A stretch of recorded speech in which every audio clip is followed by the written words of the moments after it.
میت کے لیے یہ اعزاز ہے اسلام میں کہ اس کو پورے اہتمام کے ساتھ سپرد خاک کیا جاتا ہے۔ میت کو کفن دینا اور اس کے بعد میت کو دفن کرنا۔ کفن دینا یہ میت کے ان حقوق میں سے ہے جو زندوں کے ذمے ہیں، اور کفن دینا جس طرح نماز جنازہ پڑھنا فرض کفایہ ہے، اسی طرح کفن دینا یہ سنت کفایہ ہے۔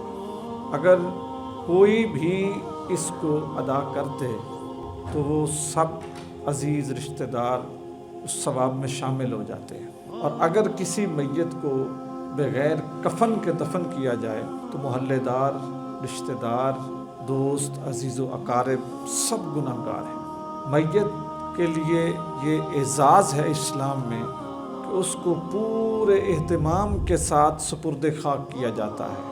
اسلام اپنے مرنے والوں کو پورے اہتمام اور احترام کے ساتھ رخصت کرنے کی بات کرتا ہے۔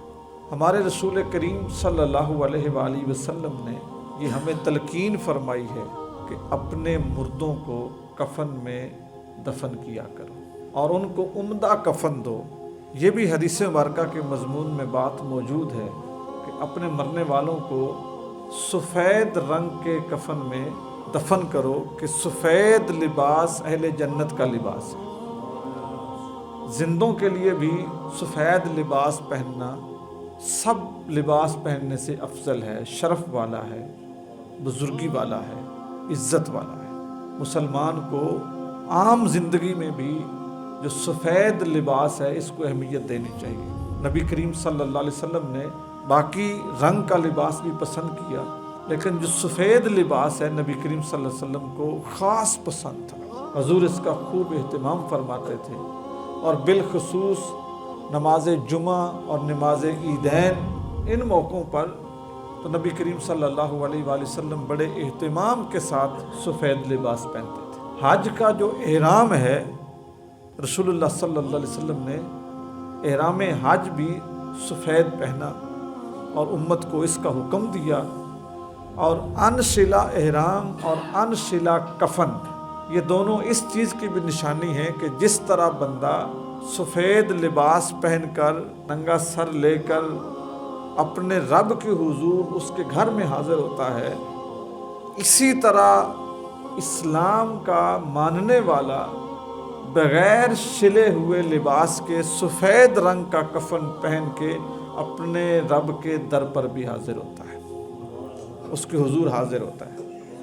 تو جب کوئی شخص دنیا سے رخصت ہوتا ہے اس کو کفن دینا یہ پیچھے زندہ لوگوں کی ذمہ داری ہے۔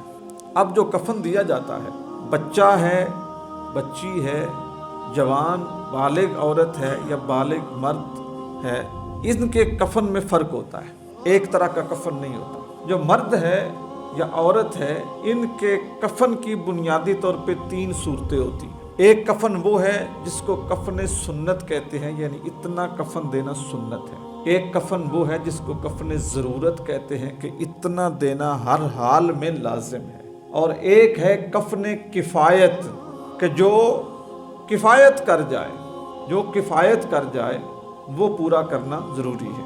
کفن سنت کیا ہے؟ اس میں مرد کے لیے 3 کپڑے ہیں اور عورت کے لیے 5 کپڑے ہیں۔ کفن ضرورت کیا ہے؟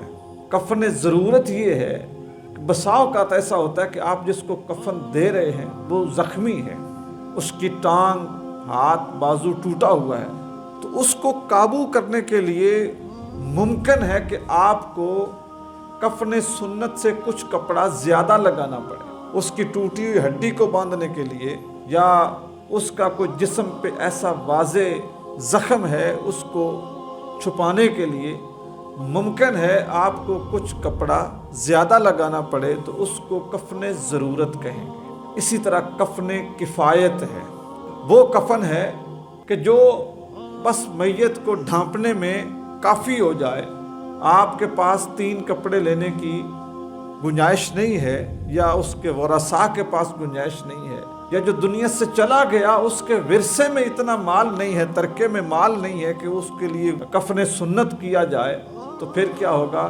پھر کفن